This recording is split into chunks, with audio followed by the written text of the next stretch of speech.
This government meeting is brought to you by Eastworks and our local cable subscribers.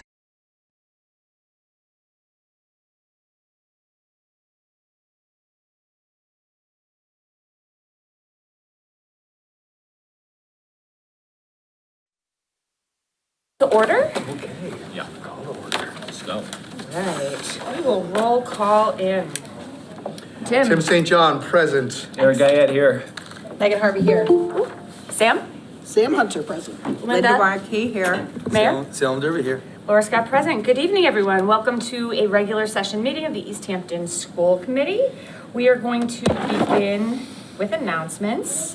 Do we have, I believe we have a gift. We do have a gift. We have no correspondence to report, but we do have a gift, which is the donation of a lever harp from Evan Ray. And do we have anyone want to say What is a Anything? lever harp? Yeah. anything about this? How big is it? A full-size harp A heart. Oh, I want it. Size. Like a being donated. That's so cool. Presume it may have, Without a we have heart. this. Oh, it just says Yes. please accept this. Yeah. It's a lovely. It's a lever harp that is about 25 years old and is in good but not perfect condition.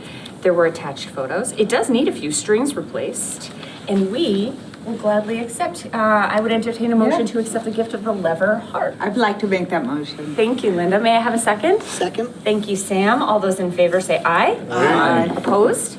Abstentions? Motion carries. Thank you so much to Evan Ray for that generous Very cool. and somewhat perplexing donation. We appreciate it. We are going to move on to the student representative update. Walter Baker. Hello.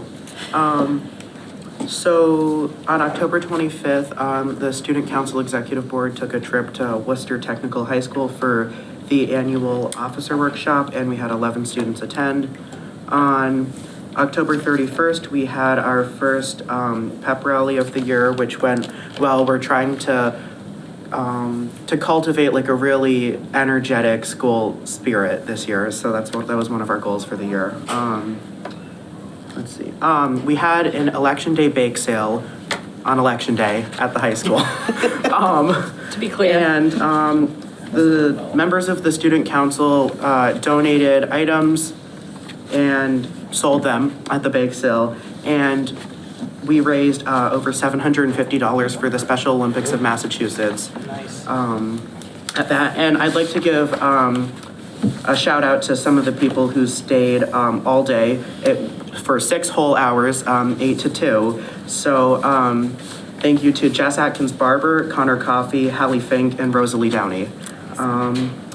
Then that Thursday on the, I think it was the 6th of November, we hosted the Western Massachusetts Association of Student Councils Fall Conference, and we hosted over 300 students, and it was just a day dedicated to leadership workshops and growth.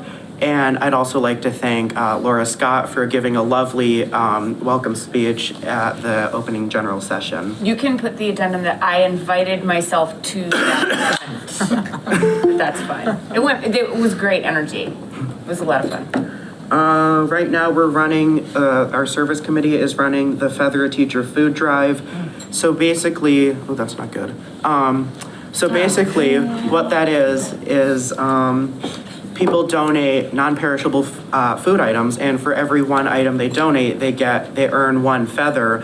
And there's pictures of teachers on the wall, and they take a feather and put it on the teacher. And the teacher who has the most feathers at the end of the collection period wears this inflatable turkey costume for the whole school day, the day before Thanksgiving break. Nice. Fantastic. Do we have anyone in an the lead? insight? Yeah. It's begun. Who's in the lead? Mr. Drozdowski, Miss McDonald, Mr. Yulias. I think it's pretty close. But, oh, yeah. Does Miss Paula still have a ton or no? History was up like 150. Did we say they're winning or are they losing? Well, Ms. Paulus was the winner last Uh-huh, year, okay. if I remember correctly. All right. Yeah. Depends on how you feel. Bated breath. We started doing our monthly visits with our service committee, I guess you could say it's the service committee, to the Lathrop home. And we go once a month on a Tuesday, and that's supposed to be, that's a service project where we we bring activities to the residents, and we just like cultivate these intergenerational connections with the residents. So that's lovely. We're having our November Kids Night Out this month on Friday, this Friday. So definitely don't want to miss out on that. And we also heard. We give them a TLDR for that kids' night out. It starts, you drop your kids off at. 6 o'clock. Well, you can start at 5:45, but please don't come until 6. Okay. Yeah. And then Fair enough. we got notice from, actually, I don't know, I think it was Patty Doherty from the Special Olympics, but the mobile polar plunge will be coming to Easthampton High School on February 12th. Nice. And so what that is, it's this like big, well, whatever you really want to call pretty it. self-explanatory. It's a trailer, and it's like this freezing cold water, and you hop in, and what we're trying to do is time it right so that we have the Spread the Word to End the Word campaign also hopefully lined up so it can be like a month of inclusion. Great. And that'll be like the grand finale to that whole thing. Great. Walter, I have a question about the polar plunge. Sure. Who plunges? I was gonna say, So you can plunge. everybody in the student council will be plunging. Are city officials plunging? Well, I'd like to make News it to like, some I'd like to make it a whole community thing. Are you plunging? Did you want the mayor to plunge? Is that, I sorry. feel like that. Would you like to ask Mayor Derby to plunge? Sorry. Oh, absolutely, yeah. Thanks, guys. Plunge away. You're the athlete on Get a the chair. board. Yeah, there you go. Wim Hof method. No, I'm cold already. and Okay, it's only sorry. November. I was just trying to be fair. Sorry, being trouble. Yep. Committee chair. I said I wanted to work well with A lot of fun, early February. Yeah, that sounds great. I'll have more on that next month, but I'd like to make it a whole community event. Awesome. And usually what we do, at least in Hyannis in March at the spring conference, is the schools like come up with like themes for each delegation. Comes in like a group costume, and you just see like a bunch of like minions or like trolls running into the ocean. So it's supposed to just kind of make it fun. So hopefully we can have something similar like that in February. And then we'll also be forming our unified bocce team again this year. Nice. With the life skills students and one 8th grader from Mountain View, hopefully. So, and then to add, to kind of build on what we did last year, we're hoping to collaborate with some schools. I know Greenfield, I think maybe Frontier as well, but I know Greenfield definitely wanted to collaborate to have like more practices and some scrimmages before the actual tournament that's run by the state association to make it more like a full sports season. That's And awesome. the MASC Unified Bocce Tournament is, the one we're planning to attend is on January 23rd. It's a Friday at Oakmont Regional High School. Nice. You played bocce outside in January? Is there some sort of Oh, it's indoor indoor. court? Interesting. Yeah. In the snow, bocce. I was gonna, I was just asking. I don't know until you ask. Mix of curling And that's all for me this Excellent. Thank you. Henry, would you like to report on the happenings at Mountain View? Do you have any thoughts to share with us? So a couple of my friends organized a food drive for like the middle school, and a lot of people brought in some good stuff. Today I saw one student bring in like a whole backpack full of stuff. But You're yeah, keeping an eye to make sure it's high quality stuff. People are really gonna want just non-perishable. non-perishable foods. Yeah. Excellent work. Yeah. And that runs until when? I don't really know. To be determined. Yeah. Excellent. Thank you. Is that it for now? Yeah. Way to go, Mountain View. Thank you so much, Henry Lugana. All right. That is our student representative update. At this time, we're going to open the floor for public comment. You can join us either remotely by raising your virtual hand or step to the podium and give us your name. We'll give that just a minute. Megan, do you see any hands? I do not, but I do see that the food drive, the last day for it is November 26th. November 26th, if someone else asks. All right, seeing no interest in public speak, we're going to close public comment for the evening and move on to the superintendent update. Dr. Balch. All right. Just all the way down. There you go. Awesome. So excited to have MVS in the house. I'm going to ask Principal McCullum to the mic to introduce the 4th grade team. We have Miss Breton's class here, and we also have a surprise from Miss Elliott's class. Miss Breton. So, we have 4 students from Miss Breton's class. They are Addison Althea, James Daly, Annalia Falcone, and Dee Boyd. Ms. Breton, do you want to say anything about what they've been learning and what they're going to share with us tonight?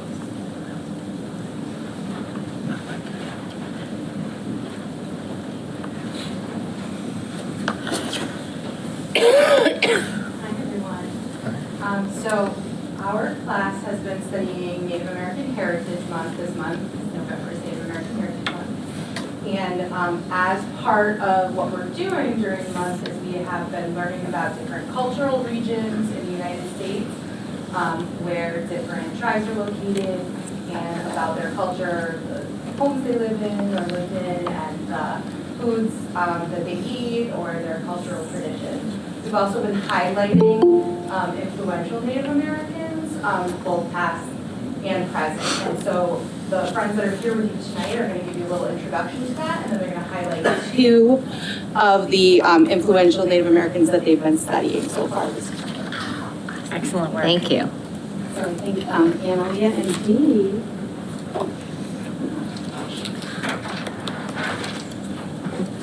Go right to the podium. Yeah, right to the microphone. Wait, everyone at home can hear you on that mic. You don't have to talk right to it, that'll pick you up. Yeah.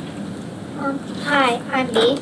Hi, my name is Annalia. We are in Miss Breton's 4th grade class. We are here to tell you why it's important to celebrate Native American Heritage Month. We think it is important to celebrate Native American Heritage Month because Native Americans have been through a lot.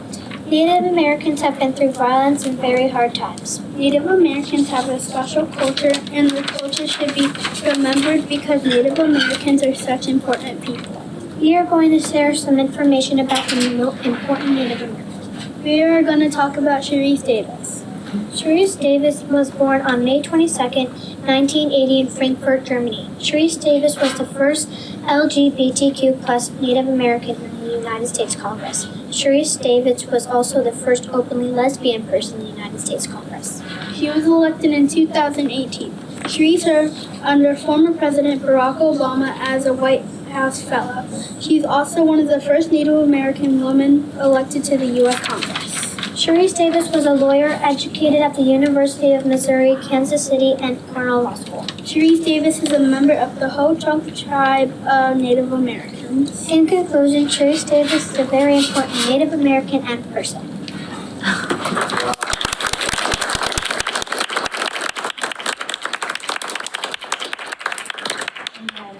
James and Addison are going to share about another influential Native American person in our culture. Hi, I'm Addison Althea. And I am James Daly. We are in Miss Breton's 4th grade class. We have been studying influential Native Americans. We are going to tell you about one of those people now. Ben Nighthorse Campbell was an Air Force veteran. Ben is from the Northern Cheyenne tribe. Ben Nighthorse Campbell was born April 13, 1933 in Auburn, California. Ben is important because he served 3 terms as a United States representative. He also co-sponsored legislation establishing the Museum of the American Indian, Washington, D.C. Ben is important because he joined the Air Force in 1951 and served in the Korean War. He also competed in judo in the 1964 Summer Olympics in Tokyo, Japan. He was the first Native American to be on the Olympic judo team. In addition, he worked as deputy sheriff in Sacramento County, California, coached the U.S. national judo team, operated his own dojo in Sacramento, and taught high school classes in physical education and art. Ben is just one of many influential Native Americans in the United States.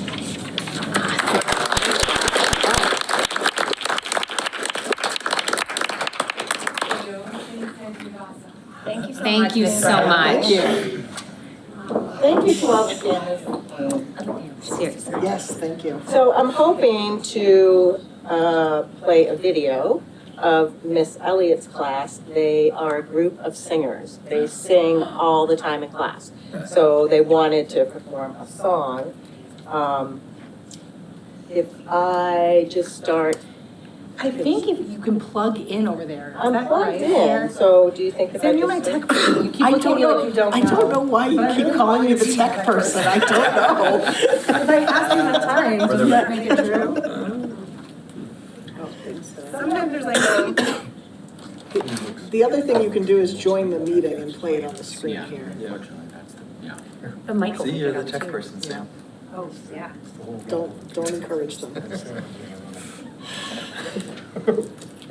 You like how I went over like I was gonna do something. It looked like you could. Ooh, hot mic.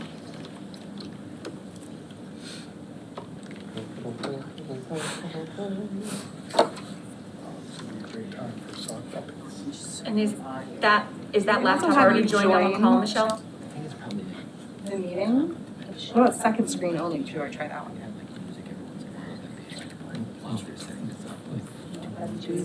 maybe elevator movies, something to keep us, keep things moving. Yeah. I appreciate everybody's patience. I It's gonna be swear worth it. I feel it. I swear that this tech is different every time we It try is. to use it, so. Yeah, I don't know why we Yeah, have to do things differently. every single time. Usually we have two screens, why don't we do it? It's all good, it's all good. It'll be worth it. You log into the meeting and share your screen. Oh, that was promising.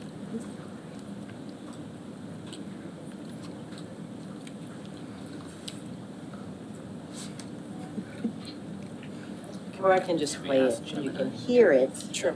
And I'll just play it into the mic there, yeah. Well, we could ask them, for one thing, puppies go with big guy. Is it an emailable file? Video files are gonna be too big. It's too big. They're your tech genius. That's literally all it is. If anyone in the audience feels like they have any idea, shy. Jess. Jess is gonna say Oh, that. thank Jess is you. gonna say that. This is here. Young people are essential. Young people, yes, yes. Why did I not say that first? Remember you used to be Jess, young please. people? No, do Don't fail us, you Jess. remember, it's good, yeah, 'cause we had those TV things. Do you remember those? The long cable. It had numbers on it, and you slide the selector. It's not even.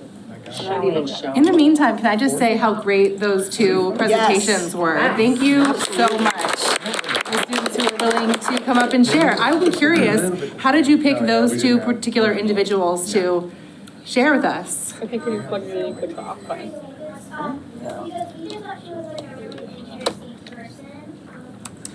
That was excellent. But we just picked her because we thought she was like cool and like very important. Yeah, Agreed. I agree, based on your description. Anyone else want to share? Yeah, and how did you guys pick? I picked this because I thought it was really cool that Ben Neglers Campbell was like the first Native American to be on an Olympic judo team and to run his own like dojo and like study teach high school and physical education art and a deputy sheriff. I thought that like I would never be able to run that many jobs. Yeah. I don't know, you might be. James, you could be the next. Here you are, you're all Already here. here. So, Roosevelt. I'm thinking, you already have 2 jobs, student, kid, 3 jobs, presenter. I can keep going. Time filler, helping us. Help So you many, out. so many Just ways. play it, they can So many hear it. ways. That's touchscreen. Touchscreen. This thing's. Yep. Ooh, that looks like progress. Well, we'll just see if it'll play audio, and then you can hear the That's beautiful true. We can hear voices. their angel voices. Oh, I already cried during these 2 presentations. They just sound so good. Precious, baby, precious. You got a thingamabobber that came up on your screen. Yeah, there's something that came. Yeah. The official term is thingamabobber. I wanted that way by Miss Elliott's fourth grade class, featuring Miss Elliott on guitar.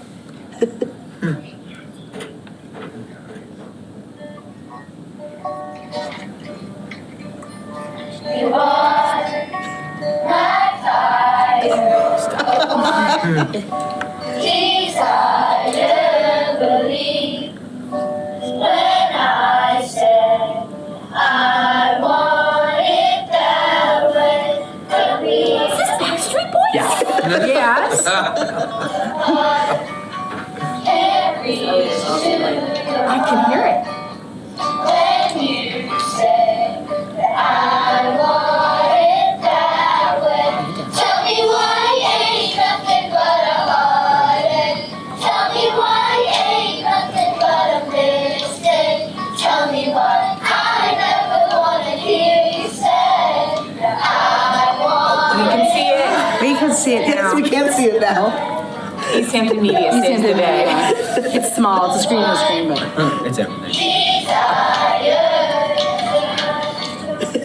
That was right there.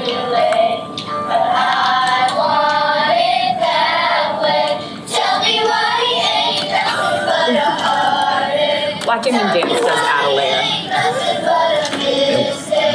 Tell me what I never wanna hear you say. That I want it that way. Now I can see that we all in a part. The way that it used to be. Yeah. No matter the distance, I want you to know that deep down inside of me, you are my fire, the one desire. You are, you are, you are, you are, you are, you are. Ain't nothing but a heartache. Ain't nothing but a mistake.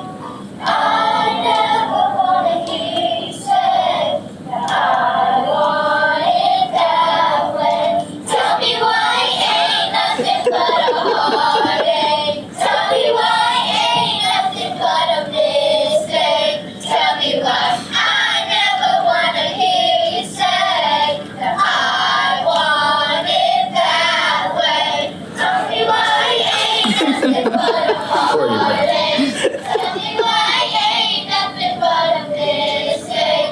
Tell me why I never wanna hear you say that I want it that way. I want it So worth it, Andrea. I have to make a comment. Does everybody know that Mr. Guyette does this in his class? Yeah, this is, I'm just happy to see that the 90s tunes are resonating. Yes, yes. Keep it going. Keep I was it gonna going. say, and that was fourth grade. They refer to it as vintage, I bought that cassette tape. I could tell. I saw you. I can't help saw it. It's you. so, yeah, I love to see classes doing that stuff. I want to say too, they appear to have done it better. No shade to the Backstreet No, Boys. I like the acoustic take on it, like. Their harmonies were tighter. Very folky. Yeah. I like it. Well done, Mountain View. Please putting out the album, CD. Please thank Miss Elliott and her students for sharing that with us. And that really and was a incredible. deep, abiding request. Anytime she wants to come do this live. Oh yeah, would love to have her. 100%. Yes. Mr. Guyette, you'll join in, won't you? Would love to join in. That was a delight. Thank you so much. Thank you. Thank you all so much for Thanks to the students. great job. We're gonna go straight from that into the MCAS update. All right. Yeah, we're gonna give the audience a second to be able to put on their coats and run before we start talking about data. Thank you. Thank you, everyone. Thank you, everyone. I do really love having kids come in the beginning. Yeah. It's so nice. I think we might have hired the right person. More than half the Everybody Yeah. Yeah, usually that's what happens. Well, perspective at this angle. Talent show. Yeah. We see you, Julianne. Did you hear that song? Oh, nice. That was worth every moment. Yes.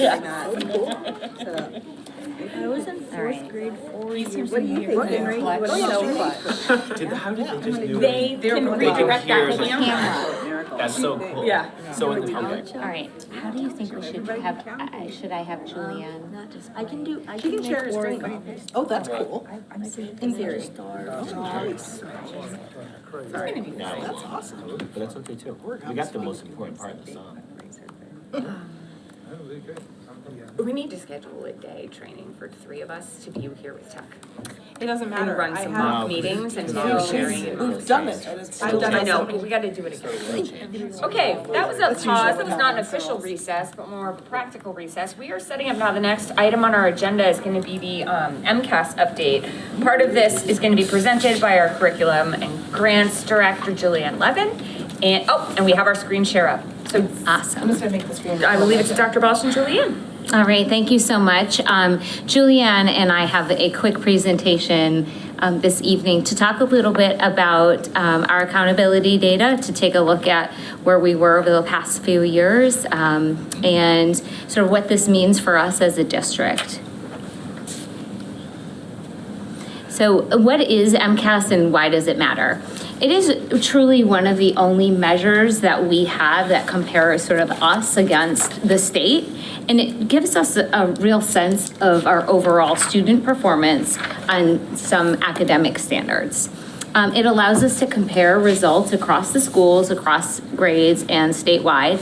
And it also helps us figure out where our instructional gaps are and where some of our strengths are.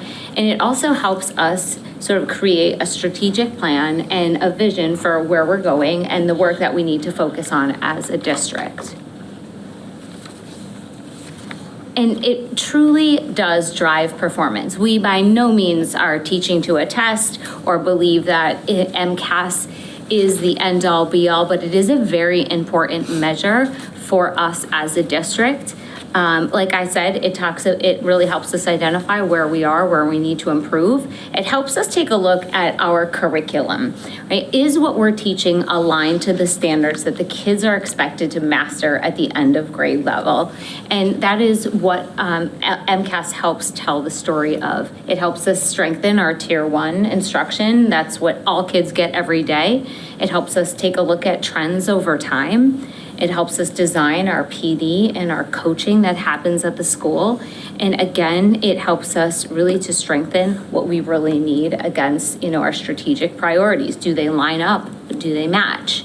It also tells a story about inequities that might be appearing. So it's really important for us to take a look at subgroups and how we're monitoring instruction for all students. It helps us, MCAS looks at our MLL student performance, our students with disabilities, our low-income students, and our high-needs students. And when we see a gap in our data, it tells us that there is an inequity that is existing. So how do we take a look at those gaps, use the data? And the data is a little stale, right? We're looking at last year's performance typically, but again, it helps tell the story and paint the picture. And during our last meeting, we talked about sort of like satellite data. We're talking about the different levels of data. And again, this is one important sort of satellite data, a holistic overview of where we are. There's been a lot of conversations across the district about, accountability in MCAS, and this was the first year the results are sort of tell the story of, that not having it be a competency determination for graduation requirements. So, our data is, a very valid measure, and the dynamics have changed, but again, it's still really important that we have MCAS and that we're using MCAS as a data point for us. And I think we really want to highlight that MCAS is important and it does matter for us to be able to help inform what we're doing and how we're doing as a district. And, accountability is a very public it's very public, and our accountability is on our district website. It is posted by DESE. And, if you're looking to move into the community, one of the things that you typically do is take a look at accountability data. How are students in this district performing? And MCAS is a part of that picture. So, as much as we won't rely on it as being the single measure of student performance, but again, it is how we are compared to like schools and like districts and how we are performing overall as a state. We look at the state and the trends that are happening across the state, and we're very much in line with the trends that are happening, but we don't want to be on trend. We want to be above trend, and we want our MCAS data to reflect the great work that's happening in our classrooms and the great work that we're hoping to continue to do in this district. And we're going to dive into Julianne is going to dive into the data, and we're going to talk about, MVS specific data, the high school specific data, what we've been doing over time, and, what it really means for us as a district.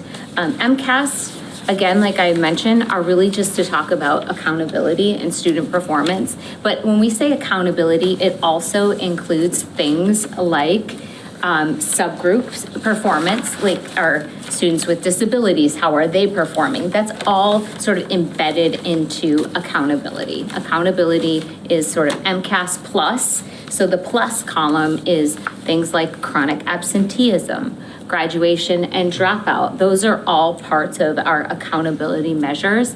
Looking at advanced coursework completion. Do students have access to advanced coursework? How are they performing in those classes? And then again, that last final measure is MCAS. So it's not just about the MCAS when we're talking about accountability. It does include things like dropout and graduation and attendance. So we are looking at all of those things as a district, and it tells sort of the story of how we've been performing. So Julianne is going to jump right in and take a look at sort of high-level data pieces from our accountability and review sort of where we were, where we are, and where we're headed with this. Great, Julianne, before you start, we have a lot of MCAS skeptic folks in district. So I want to put a pin out there for those who are going to watch this tonight or listen in the future, that at a minimum, you can look at the value of MCAS is how if you ignore all of the state data and all of the neighboring districts data, you can at the bare minimum watch how Easthampton public students are performing year to year. You can look at third grade this year versus third grade the next year. You can also follow one cohort and see how so there's value in this, even if you approach this with a high level of skepticism, there is value to take from it, even at the barest measure. Of course. Before you continue, I'd like to add too that it seems like the MCAS have been kind of defanged a little bit in a sense that they're no longer like the idea of teaching to the test, where the idea of teaching to the test before was because a student needed this in order to graduate. Yeah. And now that they don't need that, the MCAS as a tool, it presents as a wonderful thing. If we can get family buy-in, that kids will A, take the test, and B, invest some significant amount of effort into doing that, right? Rather than just saying, it's meaningless to me because I don't need this as a graduation requirement. So that messaging is on us to be able to explain to the public why there's value. Right, I think all of education in that context is kind of on the teacher, on the leaders of it. But I think the MCAS is in this capacity is a great tool. Sure. Yeah, it doesn't work for all students, right? The MCAS, it is a single measure. It is a snapshot of learning in a particular time, but it's designed, so say the 10th grade MCAS, it's designed to assess whether the kids have mastered, the skills and knowledge and competencies for 10th grade. So, I mean, there is some value, and you can also see student growth over time, which is also really important. How is your student progressing as they move throughout the grades? So it's nice to see, sort of, you can take a look at your kids' third grade performance. How are they now performing in fifth grade, eighth grade? It's really good, I think, as a parent to see how your kid is growing and like developing. A growth chart at a pediatrician's office. Yeah, exactly. Just one more perspective on that is that this now serves more as a test for everyone involved as opposed to just the student. Yep. Yes. Now it's always meant to be that. Now we can really distill it, right? The educator as well is being reflected and all the educators are being reflected, and our system is being reflected, and use the MCAS is just another tool. Yeah. It absolutely, but accountability also has a purpose too, because, when schools and districts aren't performing, if they fall below, say the 10th percentile for accountability, that requires state oversight. And when that happens, things get a lot more challenging for districts, and there's a lot more work that has to happen, sort of like to validate the work that's happening. So, it's also like, while it is a measure, accountability is still very real. Right. That's the modus operandi by which all of us would be replaced with people from the state. So we'll see. Julianne, I'm sorry. No, don't apologize. I'm thrilled to have this conversation in this setting. I really hope that my internet connection is consistent. If not, Michelle is prepared to take over the presentation. But thank you so much. I'm at the New England Association of Schools and Colleges conference right now, and I've been having a really inspiring day thinking about school change, and it's been really wonderful. So Julianne, maybe in December, can you give us like a little, maybe you could come back in December and just boil that down I would love to, I am ripe for inspiration. So maybe you can share with us more about that conference in December. That is a great idea. I would love to do that. Thank you. So yeah, I put this slide together just to show you a little bit about how we, this is actually a slide I've used with you all for the last 5 years. And I just keep adding a bullet point to explain where we are now and then where we are now. So I wanted to just say, like, we are in our first year, as Michelle said, of MCAS without the competency determination. I think it was Tim who was talking. It's a little hard to tell, but yeah, so this puts our 10th grade teachers in the same place with MCAS as our grade 3 to 8 teachers have always been, which is that it's not a competency determination, it's not a high stakes test, but it does give us this really rich body of information with which to, hopefully change things for students and change things, programmatically. So I agree with Michelle that this is like such rich data. And so now that the teeth have been taken out of it, I think maybe we can really come to, this is a really important tool to use to see where we are as a district. All right, so jumping right in, this is our Mountain View accountability information. So we're starting with our pre-K to 8 school. Our school percentile is the norm referenced data. And that means, so the 33% there that you can see under 2025 school percentile, that means that we are performing better than 33% of these schools who are like us in the state. So I know a couple of years ago, we had a big conversation on school committee about what it meant to move from our elementary and our middle school being compared against those schools. As now we are, as a pre-K to 8, compared against pre-K to 8 schools. So it's a different set of schools that we are using in that norm referencing, but we are in the 33rd percentile at Mountain View. And Julianne, do you want to just refresh? I'm really sorry. I think this is important, and I hammer this every year. When we moved cohorts, when we moved to a pre-K through 8, what that did is it put us in league with, generally speaking, districts that are a lot wealthier than the district of Easthampton, right? I mean, I think that we can look at the exact list. We know which schools we're being compared to, so we can look at them. But yeah, there are definitely pre-K to 8 schools are not as common as elementary and middle school separate models. And so it does change the cohort that we are compared to, absolutely. Okay. Yeah. And then our criterion referenced target, of course, is against ourselves. So that's really looking at how many students have been placed in the proficient or exceeding achievement levels on MCAS. So when we're compared against ourselves, that's our criterion reference, and when we're compared against other schools, that's our norm reference data. So compared against other schools, we're at the 33rd percentile, and for our criterion reference target, we're at 30. So those are our official Mountain View targets. We know that we have a lot of work to do at Mountain View in terms of curriculum and instruction. We are implementing a new literacy program this year, so that's taking a lot of bandwidth. So looking at this data, we already know that we needed some support, and through that data analysis, that was really what turned us to moving to a new literacy curriculum, and we implemented a new math program, but we've now put a lot more into our math intervention. So we know that there's work to do here. That said, as Michelle was talking about, like what happens when you dip below a certain percentile, and then our bandwidth is taken even more by the state coming in with oversight. So we are not in that place at Mountain View. We are not requiring assistance or intervention, which means we can still work internally to improve these data sets without having to give all of our bandwidth to the state. Excuse me. I'm going to move on to the high school, but does anyone have any questions about this slide first? Oh, never mind. Can I just ask, Julie, when you're all done, could you just email us this slide presentation anytime this week? Absolutely. Yeah, we'll get added to the notes and everything.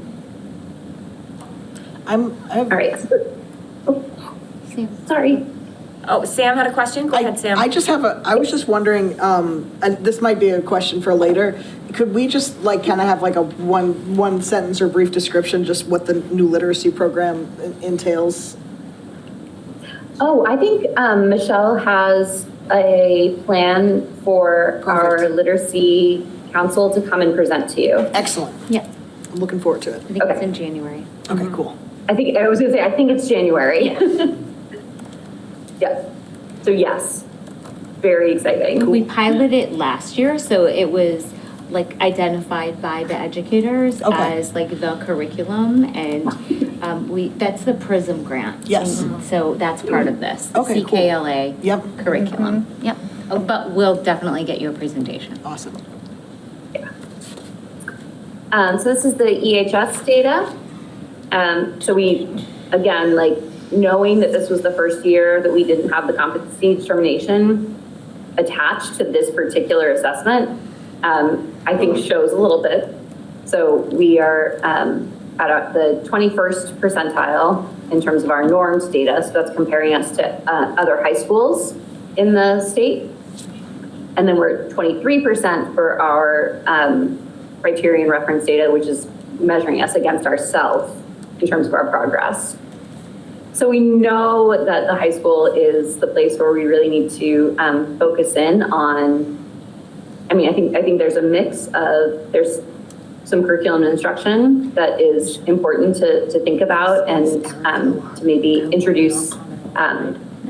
Some of the work that they've done there is introducing complex tasks and asking students to really think more deeply about the work that they're doing. And so I think as that work continues, we'll see this data improve. I do want to address just quickly that it does say requiring assistance or intervention for our designation, but that's specific to a participation rate of our special education students in 10th grade. Michelle, did you want to talk more about that, or did you want me to? Yeah, so the state sets a target for the number of students with disabilities that should be participating. The percentage is 95%, and we were at 94%. Okay. And when we dug into the data, it was there, I think for the class, the grade 10, I think it was 78 students that were identified as students with disabilities that were supposed to take it. We tested 73 of those. So it was a matter of 1 or 2 students taking the test or not taking. And, you know, working with the principals and sort of unpacking like the why. There were students that opted out of taking it because it wasn't a graduation requirement. That they didn't want to put their students through the stress of that exam. So we were talking about 1 or 2 students for that, and the target is 95, we were at 94, like we just missed it. So we did get that designation of requiring assistance. So we'll have to do a couple of different things. We'll have to put together a plan to submit to the state as how we're going to, make sure that we don't encounter low participation again next year. Principal Evans is very well aware of it. It is on watch. I mean, some things might be out of our control, right? For if there are opt-outs, like there's not much we can do. However, it is very much something that is on our radar. We are closely monitoring it. And if you don't opt out, we will do everything to make sure that you feel like you're ready to take the test on test day. Thank you. The C-Tech kids, because I know these are the kids who are administered MCAS at our school buildings, right? Yep. This isn't going to include out-of-district or choice-out kids. C-Tech kids, that's S2, correct? They take the MCAS with us. Smith Voc would be the one exception, right? Smith Voc would take it at Smith. Okay, all right. Yep. Sorry to interrupt, Julian, go ahead. No, thank you. So this is our overall data for the district. And there is some interesting stuff here that we've been looking at, specifically looking at in our, at the high school, where we were like, we've been concerned about some of the data. What we did notice is in our student growth percentile.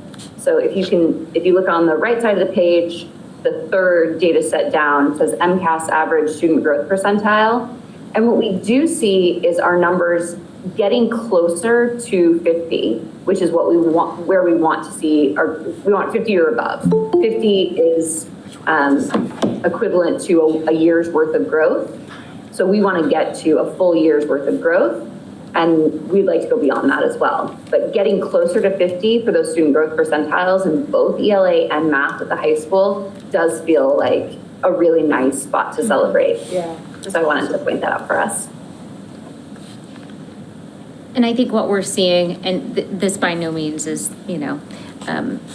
is that we are trending very similar to across the state. I think, the post-pandemic recovery is going much slower than we all had anticipated. But I think we are very much in line with what is happening kind of across the state. And another area of highlight is our access data. Julian, you want to, this is exciting. Yes, I'd love to talk about the access data. The access data makes me so happy. We've really put a lot of effort into our English Learners program in the last couple of years.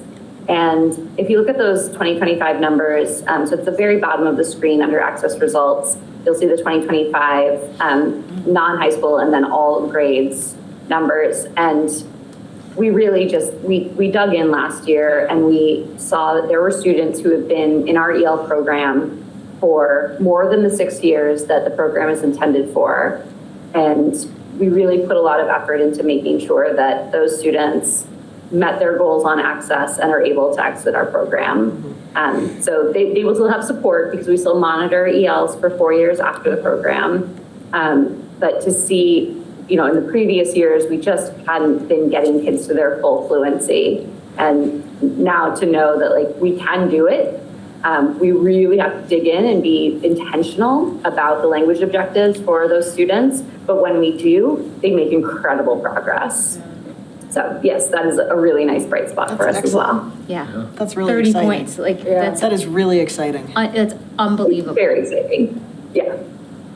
No, and I know in the next budget cycle, we're going to be talking about the EL program. Yes. And so I just want you to remember how good it is when we focus on those students. Correlation between the money and the output. Yeah. I know. And one other note that occurred, I look at this data and I have to remind myself every year, every class is give or take 15 kids, about 100 kids. Yeah. So the data can skew so much from a handful of kids, you know what I mean? It's just, like, I take this stuff really seriously, and sometimes I have to remind myself that, you know. Yeah. Yeah. Yeah, look at we're at 87%, like, or 87 kids taking, you're like, oh, Right. okay. Yeah. Right. Yeah, exactly. Okay, sorry, Julianne. Yes. No, our numbers are small. It's a really good point. Statistical significance is important when you're looking at data, so I appreciate that note. I actually have a question in that regard. Does the state consider that when doing the percentile rankings? Nope. Because that does change. Yeah. If you have a subgroup of 10 or fewer students, they do not report, but that's it. Yeah. So you'll see, like, on the percent of students making progress, when you look at just our high school under the access results, it's at 0. Right. That's not because the students aren't making progress, it's because we have fewer than 10 students. Right. And so they can't report on the data. Right. Got it. Okay, one more important slide. So things that we are learning from that data and are putting in place in order to respond to the data. So we just talked about in January, you're going to hear all about CKLA, which we're really excited about. We've also been really excited about leveraging our WIN blocks. WIN stands for what I need. And those are times to really think about what students need outside of their classroom settings, so that we're providing interventions or we're providing extensions to learning, whatever it takes to get kids to move past their own challenge level. In mathematics, we are looking at our middle school math program specifically to think about some advanced level acceleration in the curriculum that would allow students to then take more advanced level math in high school. Similar conversation in science, really thinking about what's the sequence of the science curriculum so that we are opening up more advanced options in high school. Can we be more specific on that, Julianne? Yeah, talk a little more in specifics, or Michelle, about the math and science piece, because I think that's an important thing for the public to really digest.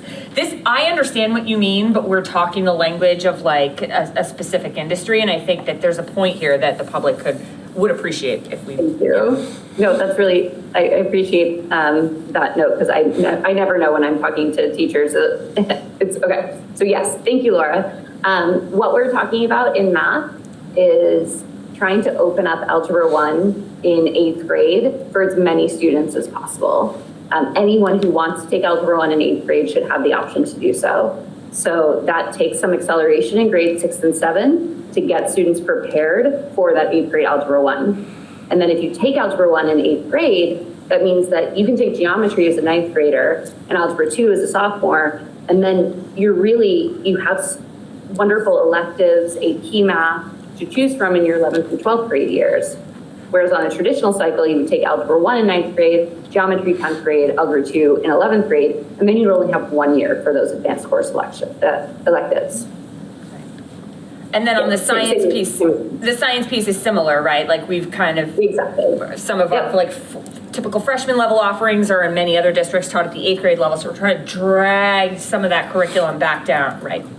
Exactly. Yep, that's right. So that in 9th grade, students could take biology, and then in 10th grade, they might take, by 10th grade, they can really start to choose whatever they want to take, which is exactly where we want them. Like, you choose your physics, environmental science. Like, there are so many pathways in both math and science.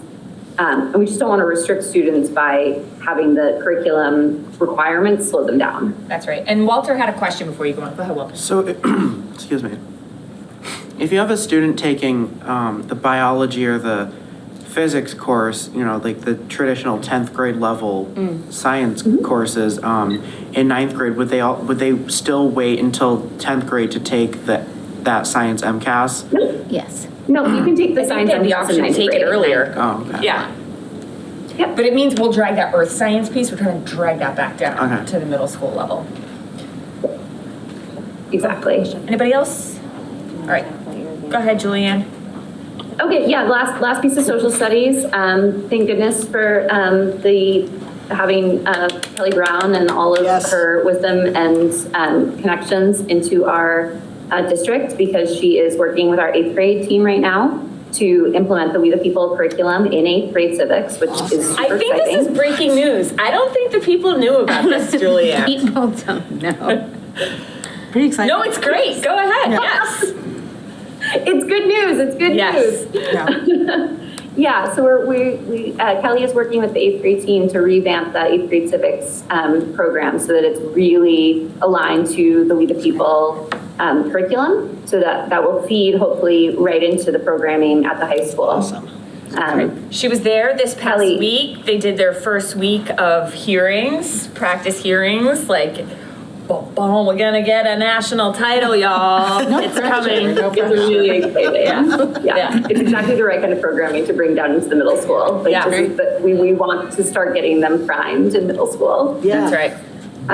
Music mix. And then Kelly, with her partner at Westfield State, Lori Risler, are also leading this K-5 Powerful Pairings professional learning community. That's with our elementary educators, which is also beautiful. It pairs primary sources with engaging read aloud material for students in K-5, so they can be looking at real historical documents, but in a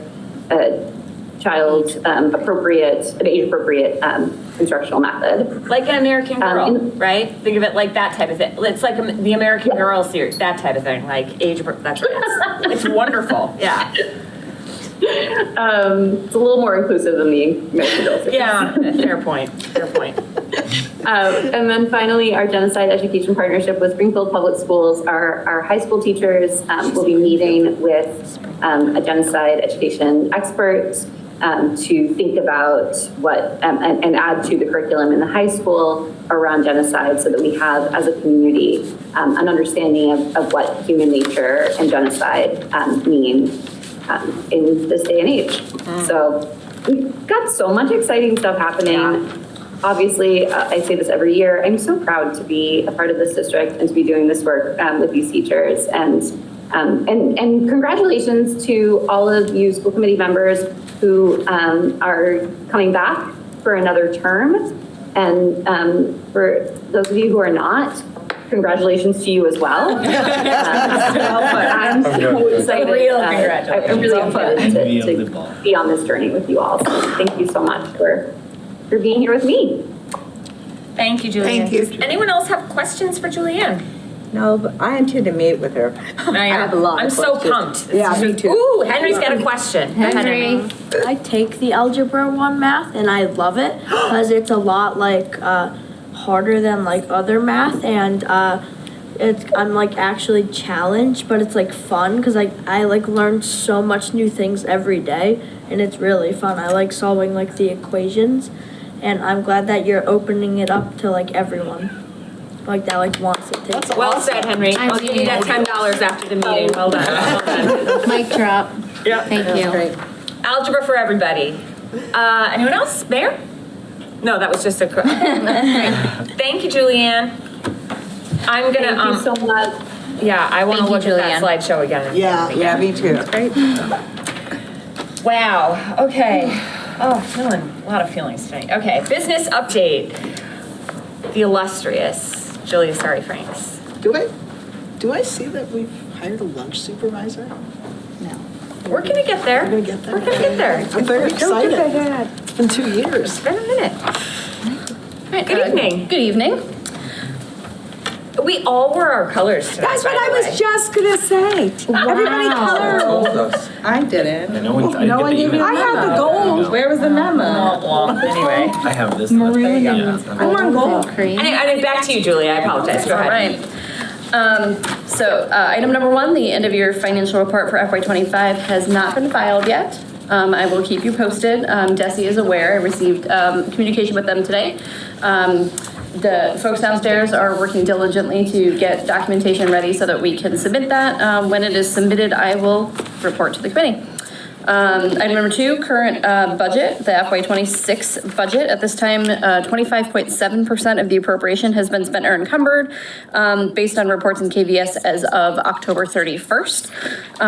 That does not include all of October payroll expenses, so there's sometimes a delay in getting things posted into KVS from Harper's, which is our payroll processing. But I don't have any concerns about it at the moment. Item number 3, there are some inactive student activity accounts that have been on the books for several years. So school administration from EHS has identified student activity accounts that have been inactive for 3 or more years. Principal Evans is requesting that these accounts be closed per school committee policy and the remaining balances be transferred. There is an attached memo, and you will see later on in the agenda in the new business section, there is a place for you to take a vote on that. Right, so per school committee policy, if there are student activity accounts that do not have activity for 3 or more years, the committee can vote to declare those accounts closed and then can vote to reallocate those funds. So, the memo outlines the accounts that will be closed. These are clubs that no longer are active. There aren't advisors. Students haven't been participating in those activities. So it's a total of just over $1,000 that Bill would like to reallocate to the building-wide fund so that then they can be used to support other activities going on at Easthampton High School. Item number 4, grant updates. As part of closing out the FY25 budget at the state level, an opportunity to request earmarks was sent out to our state legislatures. So state legislatures reached out on behalf of Easthampton and requested $130,000. As part of that fair share supplemental budget, Easthampton was awarded an appropriation for the purchase of vans to support transportation needs for the district. So I am requesting that the school committee make a motion to approve that. The state is treating it as a grant, as their tracking mechanism for it. And so there is suggested motion language for you to vote to accept that grant monies. And the last item from the business report is the personnel report for October. If you look on the personnel report, we did have several new hires, including some substitute teachers in the district. We have had some separations. I can report that 3 out of those 4 positions, we currently have a body in place to fill those positions during the month of November. Great. Okay. Any questions? Do you want that motion now, or do you want it during new business? I mean, we have already on the schedule to close the inactive student activities account, but I'm worried that I'm missing the fair share supplemental budget. I'll just tack that on. No, I'll tack it on. Yeah. Sorry. Okay. So you'll add that in a new business? Fair share earmark, yeah. All right. That is it for me. We'll do that one first, then. Okay. Do you want to set that aside to the end? Or I can read it. I have a question about. Great, yes. Sorry. I just have a question about the vans. Sure. Very exciting intersection of both transportation and education, which was the intention of the Fair Share Act. And so I was just wondering what sorts of things the vans are going to be used for. I mean, it's really going to be up to us to decide what we can use them for. So I've received quotes on 2 vehicles. The idea is to purchase a 15-passenger van that has no storage and a 12-passenger van that does have storage. So basically without the last row of seats, which would allow it for sports that need to bring equipment, for music thing, whatever. So we could really use them for anything that is not scheduled home to school transportation. Okay. So we could use them for field trips, for sporting events, for clubs and activities. We could use them for job placements. We could use them for the life skills program when they're doing community events, right? We can use them for anything. Cool. Yep. And who drives them? Just the faculty? So any staff member, anybody who is on our staff who is using it for business where we have requested them to, as long as they have a valid driver's license, right, can use it, and they would be covered by the town's blanket liability policy. Okay. Right, so they don't need to carry their own insurance. They don't need to have a special license. Cool. Right. Thank you. I might just not have been paying attention when you went over this, but the vacancies that we have currently, are any of those of a higher level of urgency? Are we interviewing already? Where are we at? 3 out of the 4. CODA, we've replaced the CODA, started last week. Administrative assistant, that position has been offered to somebody in the process of onboarding. Same thing with the special education position. And I believe Bill is interviewing for the para position. And and for the para. And the substitute custodian, we just increased that, so that hopefully will. Yep. I actually had somebody ask me about that job and said that they had. Which one? The substitute custodian? Substitute custodial. And so they said that they had sent an email to Jill. That wouldn't be who they should send it to, right? No. So it would be to Larry Carnes, the director of facilities. Okay, so I'm going to get back to that person because they were very interested. So, Okay, great, yeah. Let Larry know. He'll be pumped. Okay. Yep. Anyone else? Going once, going twice. Okay. Julia. Run, Julia, run. Yep. Okay, moving on. Where are we? I think we're at school committee discussion, which is going to put us. The policy? Sure. Yes. Do we want to start with policy? So we want, Yeah. we might as well do that. For sure. Alrighty. Sam, can I ask you a question before you get going? So I have in this packet all the stuff on the AI policy. We're not doing anything with AI AI tonight. policy that's for the minutes. Perfect. And then the facilities use, I remember there was one thing that Julia just needed to run by Bill. Okay, great. So we're not quite ready on those ones yet. Carry on. But we do, so yeah, we can start with the graduation policy and the competency determination. If I can get to the right page in my tablet. So, as you all know, and as we've talked about tonight, last year the voters of our state passed a ballot initiative which waived not waived the MCAS. It stopped the MCAS from being a graduation requirement in our state. And that means that we needed to pass a competency determination to basically say this is what you need. There's our graduation requirements, which is what you need to graduate, and then our competency determination is basically, as far as like the public is concerned, it's basically saying like you're on track to graduate once you hit these requirements. So MASC, or not MASC, who is it? Is it DESE? DESE told us we needed to pass a new competency determination and have that ready to go by the end of December. So we have overachieved and gotten it done ahead of time. And we've done a few, right, to get the public, because we have this middling population of kids living in the hinterland. We had to pass kind of a temporary competency determination. So we worked on this competence, and then we were also asked to review our graduation requirements to make sure that they were up to date. Right. And we found that they weren't up to date, so we fixed them. We did some beefing, which I'm very excited about. Yes, we beefed them up, made them, no major changes. Social studies. We made them more reflective of what's actually happening already, which is, that's exciting for policy when you see, we've actually been doing it better. We need to change our policy to reflect the fact that we've already been doing it better. So if we want to look at the competency determination, which is the second policy that's attached, IKF here, we don't need to read the whole thing because it was in the packet, right? No, you have to read. Is this your first reading for each of these, correct? Yes. So it has to be read. It has to be read. Okay, so I'm going to just ask everybody to bear with me because it does have. You don't need to read the table? I won't read the table. Okay. So one of the requirements, this is how it starts. One of the requirements for graduation in Massachusetts is a determination of competency in subjects previously covered by the MCAS. In addition to other requirements for graduation, students must have been determined by the district to have achieved mastery of the Common Core of skills, competency, and knowledge in said areas, and satisfactorily completed coursework that has been certified by the student's district as showing mastery of the skills, competencies, and knowledge contained in the state academic standards and curriculum frameworks. Competency determination requirements. A determination of competency shall include demonstrating a mastery of skills in English language arts, mathematics, and science, and the satisfactory completion of the relevant coursework aligned to the standards measured by the high school English language arts, mathematics, and science MCAS assessments administered in 2023. Additionally, there is a requirement for mastery in U.S. history. To show mastery, a student must successfully complete in accordance with the district's grading policy and any other appropriate methodology as may be determined by the school committee, the final assessment for a course or a capstone or portfolio project or an equivalent measure identified in the district's CD policy. A student enrolled in the Easthampton Public Schools will be determined to have satisfactorily completed coursework and earned full credit in accordance with the district's grading policy and the requirements outlined below.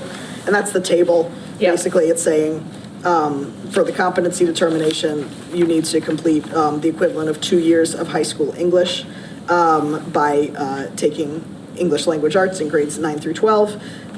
You need to have 1 year each of Algebra 1 and geometry. And we specified that if a student transfers from a district that doesn't offer Algebra 1 and geometry, those districts often offer integrated math instead, where they're kind of done together. So you either have to have Algebra 1 and geometry or 2 years of integrated math or some combination of those two. And then for science, just the equivalent of 1 year of any of our high school science courses. Not any. Well, one of biology, 4, physics, right. chemistry, and technology. Like robotics engineering. doesn't count, Yeah, for example. not the electives. Yeah. I guess I could have been more. Yeah. And then also the equivalent of 1 year United States history course, which you'll remember from our, well, some will remember from our temporary competency determination. We added that for our district. That was not actually a requirement of DESE for the temporary one for last year, but it was actually a requirement for this one this year, so we were ahead of the curve as usual. People would have had to been hitting it anyway. It was a graduation requirement. Yes. We have now extended it and added a little bookmark as a But competency the state requirement. has followed us, and that is right. now in that is one of They the were thrown over requirements at for, yeah, so. So the next section, for students with disabilities, we added this just to make sure that this was clear for everybody in the community. The Easthampton Public Schools must provide free and appropriate public education to students with disabilities and must also determine that a student has met the competency determination and local graduation requirements prior to graduating that student. Students with disabilities who have been placed in out-of-district placements must meet the requirements of the competency determination policy of the placing school district. Discussion of the competency determination must be a part of the IEP team's transition planning. Expected graduation dates are a decision of the IEP team and should be discussed at each annual IEP meeting beginning at age 14. And please see the transition services policy for more information, which my only kind of editorial on this is that if you have a student with a disability, we do start transition planning at age 14 through the IEP process. And so that's, if you just happen to have a kid who's 14 or older and you're wondering about that, ask your education team lead, whoever convenes your IEP meetings, and they'll walk you through the process. For English language learners, the Easthampton Public Schools shall, on a case-by-case basis, determine the appropriate courses necessary for English language learners to both achieve language proficiency and meet the competency determination requirements, basically saying that they need to meet the competency determination requirements here, as well as be receiving the English language instruction that they're entitled to as an English language learner. For late enrolling students, so those are students who enroll at Easthampton High School after their 9th grade year, they may be granted a determination of competency by the Easthampton Public Schools in one or more of the following ways. A transcript review by district administrators, additional course requirements as determined by district administrators. I'm sorry, they're supposed to be, that was supposed to say superintendent. So I will change that and make sure that that gets. For the second read? Yes. Yep. So that's supposed to say superintendent. Yep. I apologize. I think it's fine because a superintendent is also the administrator of the district. Yeah, it just doesn't look as nice. This is the problem with you reading your own writing. Yep. A qualifying MCAS score of at least meeting or exceeding expectations achievement levels on the relevant high school MCAS assessment, or by meeting the standard for a substituted equivalent that the district certifies satisfies the same academic standards. This is not saying that we require the MCAS for transfers. No, it's saying that's something you can consider. If a kid comes from another Massachusetts school, that's something you can look at. And you never, we have kids who come in from other states. We've got kids who come in from other countries. So we kind of want to make sure that we're looking at the whole profile. And then there's an appeals process. Current students or parents or guardians may appeal the determination of competency on a case-by-case basis with the superintendent. And then also those enrolled in the Easthampton Public Schools in the classes of 2003 through 2024 that did not earn a diploma may also appeal that decision on a case-by-case basis with the superintendent. I have a question about that. Why is 2003 the cutoff? I don't know. Okay. That's a good question. Okay. And actually, as I was just reading it, I was like, Laura's going to ask why 2003. I don't know. I think it has something to do with when the MCAS became a competency determinant. All right. So, because that sounds about right to me in the timeline of when those things were legal. This is how rumors get started, Sam. Okay, sorry, I didn't say it. Don't listen to me. Yeah, that sounds about, yeah, no, it really is. Yeah, there's a teacher who agrees. Issue settled then. We don't need to actually look for the facts. So, no, I am gonna look that up, now I'm curious about that. So this is actually important, so if anybody, I don't know, if anybody watching this was in that class. Or you know someone. 2003, or you know someone, maybe you've got a sibling or a cousin or a nephew or a niece or somebody who graduated or didn't graduate during those times because they didn't pass the MCAS in 10th grade. Please have them reach out to the district because we will we'll work with them to see if we can get them a diploma, which can make a really big difference in people's lives and ability to get jobs and everything. Yeah, so. So that's, I'm going to call that the first reading. That's the first reading. I'm going to pause you because we don't have a motion yet on the table. So I would entertain a motion to accept the first reading of the competency determination. As a reminder to everybody, this will come up at another meeting, probably next month, for a second reading before it would be adopted as a policy. So I would entertain that motion, and then we can also have questions and discussion after motion's on the table. So moved. Thank you so much, Megan. Can I get a second? Thank you, Eric. So the motion's on the table to accept this as the first reading of the competency determination. Does anyone have questions or concerns? Excellent. So we are going to take a vote on this. We're going to start with you, Tim. Tim St. John, aye. Eric. Aye. Megan. Megan Harvey, yes. Sam. Yes. Linda. Yes. Laura Scott, aye. So that passes. Great. Sam, I'm going to pause you. So we're going to do graduation requirements next.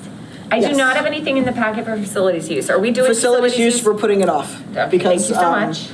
I just went through my email and I'm just mindful that I think we have someone here who would like to talk to us about your resolution and call to action. So I just want to. Oh, okay. Yeah, I just don't want to keep with it. So, do we want to do that first, and then we'll flip back to graduation requirements because you're gonna have to read that into the record too. And this person has been very patiently waiting on this call. Yes. Okay, great.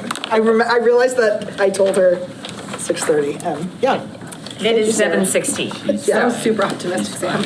Okay, so we are going to skip ahead a little bit. Under policy subcommittee update, we are talking about number 4, the resolution and call to action in support of the MTA's fiscal crisis campaign. Sam, you want to take the lead on this discussion? Yeah, so the MTA, the Mass Teachers Association, reached out to all of us. They sent us an email a few weeks ago about their fiscal crisis campaign, which was basically asking each school committee member or each member of any elected board kind of across the state to sign a petition supporting these 7 bills that are before the sign as individuals, right? Yes, to sign as individuals. And we, again, being the overachievers that we are, we kind of had a brief discussion at one of our meetings. That was not brief. It was longer than it should have been maybe, but where we kind of, I kind of got the feeling that we would kind of like to sign something a little bit more kind of official as a group that we could then kind of pass on to others. That's right. So what I did was I took the MTA's the website that they put together with the info sheet, and I mostly copy and pasted the information about the bills themselves, but I wrote a little preamble and then also kind of asked that after we pass this, that we then send this to our neighbors. And I specifically named our representatives, the other districts in those, the other school districts within those districts, and then also any district that borders our district, any district that we send students to through school choice or who send students to us through school choice.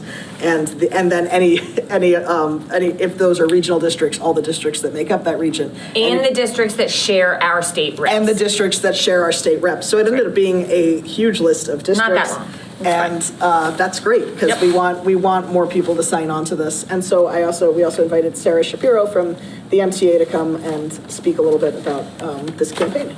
So whenever you're ready, Sarah. We made a mountain out of your molehill, Sarah. Yes. Do you want to share your thoughts with us? There you go. Yes. Hi. Thank you for having me, and thank you, Sam. So my name is Sarah Woodard.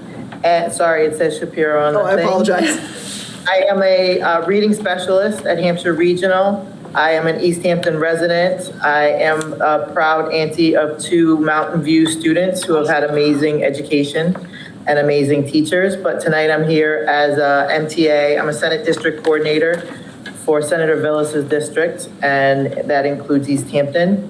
So I wanted to talk a little bit about this. Good evening, everyone. I want to take a moment tonight to talk about what our schools and our students truly need to thrive. Because when we invest in our schools, we invest in the heart of our communities and the future of every child sitting in these classrooms. Municipal leaders, superintendents, school committee members, educators, and community partners have signed onto a letter calling action to address the deepening fiscal crisis facing public schools across the Commonwealth. We currently have more than 1,075 leaders from across the state who have signed on. First, we must strengthen the special education circuit breaker program. Every student deserves the support and the services that help them reach their full potential. We can't let rising costs stand in the way of opportunity. Second, we need to fix the Chapter 70 inflation cap. The cost of running our schools keeps climbing, from energy to transportation to staffing, yet funding hasn't kept up. Our students deserve a formula that really reflects this. Third, we must reimburse districts for student transportation costs. For so many families, particularly those in rural areas, the school bus is the bridge to education. No student should be left behind because of where they live. Fourth, we have to increase rural school aid. Small communities face big challenges, and every child, no matter what their zip code, deserves access to quality education and opportunity. Fifth, we must ease the financial burden that charter schools place on traditional public schools. Innovation is important, but so is stability. Our local schools must have the resources to continue serving all of our students. And finally, we must invest in students' mental health, particularly since COVID. Our kids are facing more pressure and stresses than ever before. They need caring adults, strong programs to help them feel safe, supported, and ready to learn. Each of these priorities just isn't about numbers, it's about people. It's about students who dream big, teachers who give their all, and communities that believe in the power of education. So let's stand together, let's raise our voices for fairness, for funding, and for the future that our children deserve. Thank you. Great, thank you so much, Sarah. So Sam, does everybody kind of understand what it's talking about? So the MTA kind of started this, they're saying we need to start to address this problem. Now we have 7 specific bills in front of the legislature. So what we're saying is Sam has created this letter, highlighted these 7 bills, targeted all of these representatives in local communities. So what we're considering tonight is adopting this and then sharing it with all of these partners. And importantly, like directing our representatives to vote in favor of these bills. And then sending that message to all these neighboring districts and hopefully spreading it out further from there. Sam, I think it might be helpful for you to read those. Oh, I will. Yeah, it's gotta be read into Yeah, I'll read the whole thing. Okay. I think one more thing that I just wanted to emphasize as well is like 2 of these bills are specific to rural and regional school districts. And as you all know, we are not a rural or a regional school district, but I feel like this is something that we can have some solidarity around. And it's kind of one of those things where like a rising tide lifts all boats. And we want our neighbors in Hampshire Regional and Gateway Regional and all the other regional districts that we have very close rules. Exactly. So we want to make sure that we're being a good neighbor and a good partner and good allies to those folks as well. Do you want me to read this one in, Sam, or are you good to go another 4 pages? I mean, if you, I'm always happy to. All right. Yes, because of course we always have to pitch it and say something. So we did have probably a more extended discussion about this last meeting, 2 meetings ago, whenever it was. Yeah. But this is exactly what I had in mind. Thank you so much for drafting this and for adding this language with action steps at the end and recruiting others to join us. This is exactly why I bothered to argue about it for. Yeah. No, it was a good argument. No, I think it was vague before. Yeah, the idea was we needed more money, and that was something we were all not unaware of. Yeah. But now this is like real actionable. So if anybody watching this wants to pitch in, feel free to call your reps and we could maybe highlight this in Parent Square. Yeah. Yeah. Are we allowed to do that? I don't know. Why not? We'll talk about it. We'll talk about it. Okay. And thank you, Sarah, for bringing this to our attention. All right, you're gonna want to get started on reading this because this is All right. long. So this is a resolution and call to action in support of the MTA's fiscal crisis campaign. I get a little lofty in the beginning, I'm sorry. All right, 380 years ago, the first publicly funded school in Massachusetts was founded in Dedham. Since then, Massachusetts has been a leader in public education, both nationally and globally. A strong Commonwealth is one that prioritizes the growth, care, and learning of its youngest citizens, so that Massachusetts will persist for another 380 years. True investments made in public education now will reverberate for generations. In these challenging times, we must unite with other school districts, municipal partners, organized labor, families, and students by directing our representatives to vote for these 7 bills. These bills have the collective effort of equalizing the way education is funded in our state by lessening the fiscal burden on local municipalities. We, the school committee of the Easthampton Public Schools, endorse each of these 7 bills before the legislature. The first one is H678, S388, and Can I pause you? That's when you read those, it's House Bill. House, yeah. Yeah, just so the public knows. Go ahead. House Keep Bill, going. trying to make it shorter. I House know. Bill 678, Senate Bill 388, an act to fix the Chapter 70 inflation adjustment. The Chapter 70 formula currently caps inflation adjustments in state aid at 4.5%, regardless of how high inflation actually is in a given year. This cap means that in periods of high inflation, public school districts do not receive the state aid that they need to keep pace with increased costs at the local level. It also means that if this is not corrected, districts will never receive the real dollar aid that they were promised under the Student Opportunity Act. This legislation will address this flaw in the Chapter 70 law by maintaining the 4.5% cap, but making a technical fix so that the state funding to public school districts keeps pace with inflation over time. It will do so by allowing for funding to be made up in years when inflation is below the 4.5% cap, thereby ensuring that districts will over time receive the funding that they need and that the Commonwealth meets the real dollar targets in the Student Opportunity Act. Pause, Sam. This is not going in the policy handbook, is it? No. It doesn't. So I can stop you there. Here's what you can do for the rest of this. Can I just summarize them? reference, just read the bolds. Okay. List those, because this is not going into the policy, so this is going to be read every word. Okay. So what we're voting on is whether or not we endorse this, and I'm going to sign. Yeah. So if you just want to hit those highlights. Excellent. Great. So the next one is House 517, Senate 314, an act to provide a sustainable future for rural schools. So this just refers to the fact that rural schools often have costs that are not reflected in the foundation budget for school funding. And that has to do with the economies of scale. If anybody's interested, there was a really great virtual feedback session. Sorry, I'm not going to make this any shorter. Anyway, there was a cool thing that I got to participate in earlier today about this.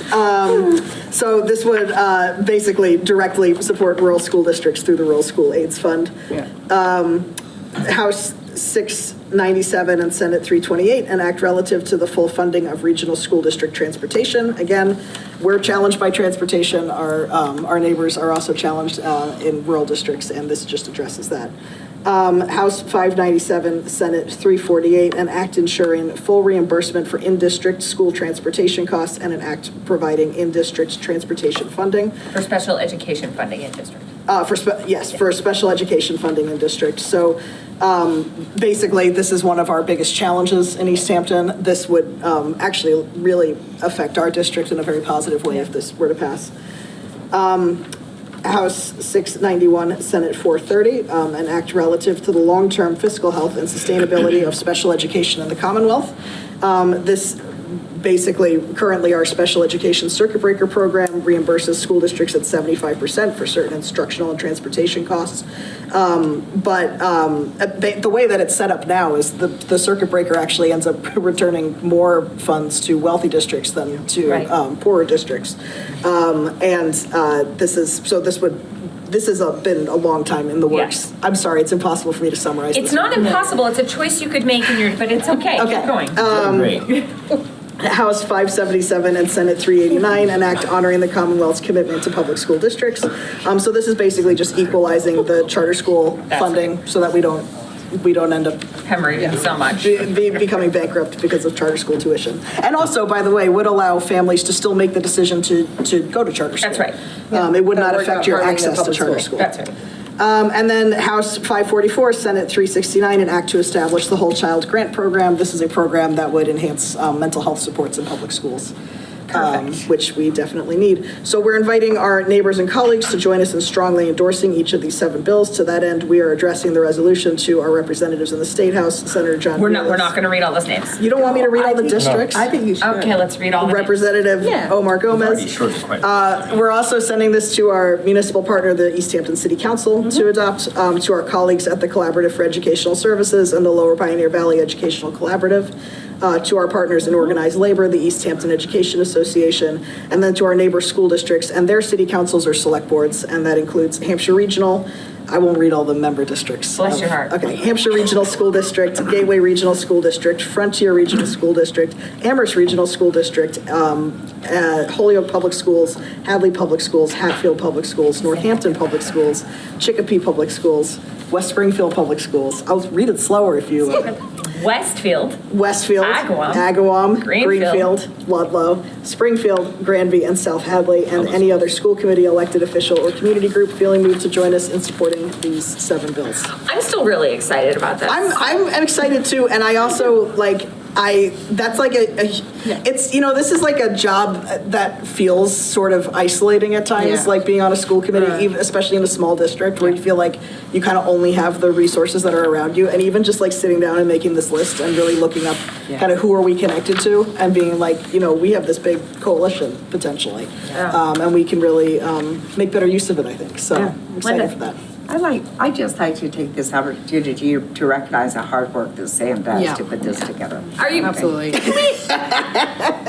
we sure? I think so. I think you're right. I think Sam does a lot of work. I mean, it's a great and I'm point. not sure everybody recognizes that this was something that came out of a discussion that 2 meetings ago, I believe it was 2 meetings ago, that I think we all had a lot of feelings about. We had a lot of discussion about, and I think we felt that at that point it wasn't quite adequate enough for us. We could do more, right? Yeah, we needed more.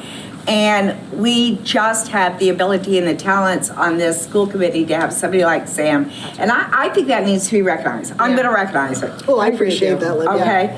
Because this was so thorough, so put together, and really action, a call to action. And that's what we need in these times. Thank you, Sam. Well said. Thank you, Linda. The giggles that we got had nothing to do with that. You're right. Thank you for saying that. So this was a lot of good work. I've had too much caffeine. I would entertain a motion to approve this resolution as signatories. So moved. Thank you, Tim. Can I get a second? Second. Thank you, Eric. Any other further questions or discussion? Anyone? Okay, we're gonna vote. Tim? Tim St. John, aye. Eric, yes. Megan Harvey, yes. Sam? Aye. Linda? Aye. Laura Scott? Aye. Passes. So we are going to. We'll send out a bunch of emails. Yeah, it's great. Okay. I've got all the email addresses. Oh, I can't do ink. We're gonna. Okay, it's fine. We'll talk about that later. We can. That's fine. We can print it out if you want. Okay, perfect. I just got new toner. We'll generate a signature page while everyone's here tonight. Oh, yeah. Oh, we don't have the mayor, so never. We'll do it in December. We'll do it in because I December. want to make sure Tim can sign. Yeah. Okay, great. Sounds good. Okay, great. So that is that. We're gonna thank you, Sarah, if you're still Sarah, for hanging in. Bless you. That was long. And we will be sure to email you the final doc too if there's anyone else you want to share it to. Thank you so much for bringing it to our attention to begin with. We're gonna swing back to the graduation requirements under the policy subcommittee agenda. I don't usually have this much of a speaking role in these meetings. It's a lot. I mean, it's just a lot of talking, period, but that's not your fault. This is my night. All right. And I even talked about the conference. Okay. So graduation requirements. This was, these were pretty minor fixes. So MASC just recommended that since we were looking at the competency determination, that we also just make sure our graduation requirements were up to date. They were not. We have fixed that. So in order to graduate from Easthampton High School, do you want me to read it? Yep, we're gonna have to read it into the record. Okay. In order to graduate from Easthampton High School, a student must have earned at least 96 credits, 12 of which come from electives, and there's 128 credits available to earn over 4 years at 32 credits a year. They complied with all state accountability requirements and the district's competency determination. The course requirements are the following. So 16 credits each in English, mathematics, and social studies, 12 credits in science, 8 credits in world language in a single language, 10 physical education credits, 6 health credits, and then 4 credits for finer performing arts, 4 credits for technology, and then an additional 4 credits for fine or performing arts or technology, based on which electives they want to take. Other requirements may be established by the school administration in relation to the particular program. Otherwise, the additional credits needed for graduation may be selected from among elective courses. For the total number of credits, please see the high school program of studies or the student handbook. Credit for foreign study, students who are away for a term or a year to participate in a student exchange program or otherwise study abroad may receive credits towards high school graduation when study plans are approved by school administration in advance and the institutions where the study occurred submits a record of the student's work. In these instances, the principal and student's guidance counselor will evaluate the work and assign credit for it according to the standards prevailing in Easthampton High School. This was last updated in 2020. Okay, can we get a motion? I would entertain a motion to approve the first reading of the graduation requirements policy. So moved. Thank you, Eric. Can I get a second? Second. Thank you, Tim. Tim, we're gonna vote? Unless, do we have any other questions? I'm so sorry. Do we have any other questions? No, I didn't think so. Okay, Tim? Tim St. John, aye. Eric, aye. Megan Harvey, yes. Sam? Yes. Linda? Yeah. Laura Scott, aye. Great, so we'll see this one back for a second Both reading. of them will come back Next month. next month. They'll be wrapped up this year. And then hopefully we'll have the building use one. Listen, policy is it's a lot of work, it's a lot of words. It's a lot of words, y'all. Thank you very I much. enjoy it. A lot of words. Sam. It's good. A lot of words. There's a lot of cash. Definitely not. Wow, that's a lot. Okay, so we are now gonna move down to, we're gonna go down to the finance subcommittee update. We're gonna circle back about the conference, Sam, once we get through. Yeah, I just wanted to say that I went to it. That's really all I'm. Okay, that's great. If we could leave it there, I'm fine with that. Love that for us. We're all punchy. We gotta move this train. Oh my gosh. Okay, so the Finance Committee met on November 10th. Minutes are in the packet. And at these meetings, we are just reviewing last year's fiscal year budget, this current fiscal year, and then preparation for next fiscal year. And we also have meetings scheduled for early next year, and I just pulled those so I'll be able to read them. Okay, so we have another meeting Monday, December 8th at 3:30, and that is in person in the room behind us. And then our budget-specific meetings for the next fiscal year This is where the budget. people will want to tune in, and we will make sure these are hybrid. These are hybrid. Monday, February 9th at 3:30 p.m. in the room behind me, but also hybrid. Tuesday, February 17th at 4 p.m. hybrid. Monday, March 2nd at 3:30 p.m. hybrid. And then we have a hold on Monday, March 9th, if necessary, at 3:30 p.m. hybrid. And we will publish those. And that culminates in what, Megan? That culminates in a budget. So the public budget hearing? Thank you. Would Okay. be, is scheduled right now for March 24th. How do you know that off the top of your head? March 24th. It is indeed scheduled for a public hearing on March 24th. It's the biggest day of the year. Yeah. For us finance kids. It's true. So Should know that. those Big meetings that shame. Megan just listed and that meeting on the 24th, if you're really trying to do that deep dive into what we're doing, what it looks, that's the stuff to pay attention to. Let's take 10 seconds to say that our 2 co-chairs do an enormous amount of work, and this is the stuff that nobody pays attention to because they think we're supposed to be doing stuff we're not. We're supposed to be focused on policy and finance, and they just do really incredible work. Thanks, guys. Go on.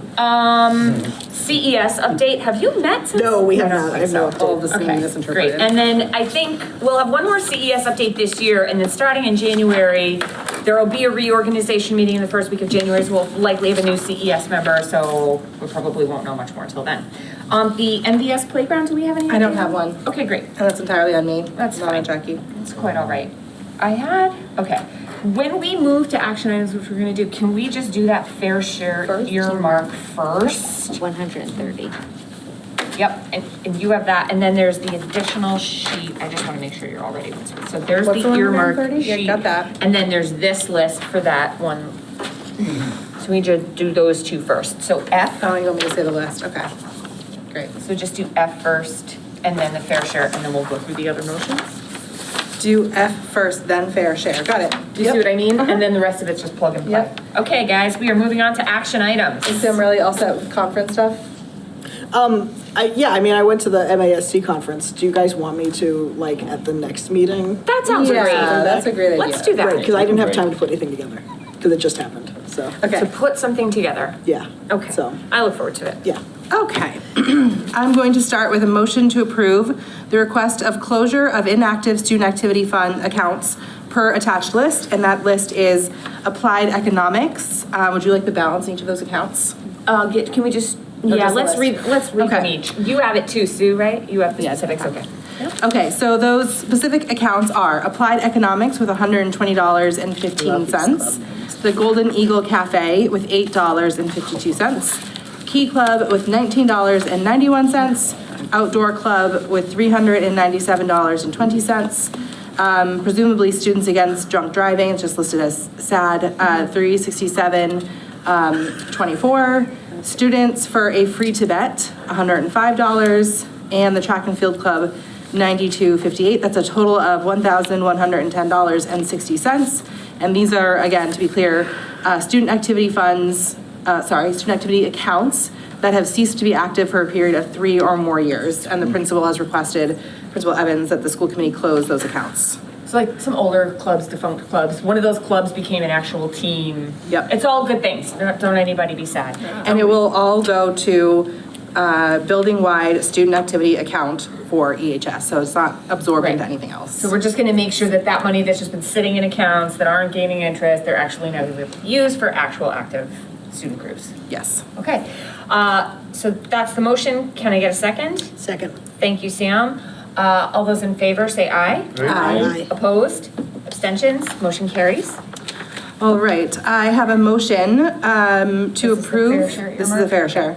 To approve the acceptance of the Fair Share Supplemental Budget Earmark Funds in the amount of $130,000 to be used for the purchase of vans to support transportation. Can I get a second? Thank you, Sam. All those in favor? Aye. Opposed? Abstentions? Motion carries. I have a motion to approve the school payroll dated 10/30/2025 in the amount of $654,595.91. Second. Thank you, Sam. All those in favor? Aye. Opposed? Abstentions? Abstain. Thank you, Eric.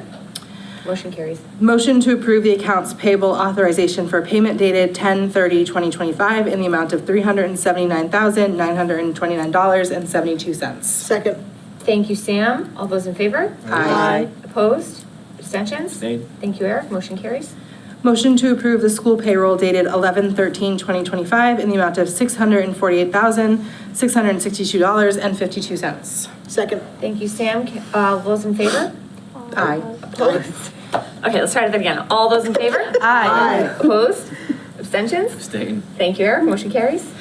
Motion to approve the accounts payable authorization for payment dated 11/13/2025 in the amount of $500,346.37. Second. Thank you, Sam. All those in favor? Aye. Opposed? Abstentions? Abstain. Thank you, Eric. Motion carries. Motion to approve the school payroll dated 11/13/2025 in the amount of $567.69.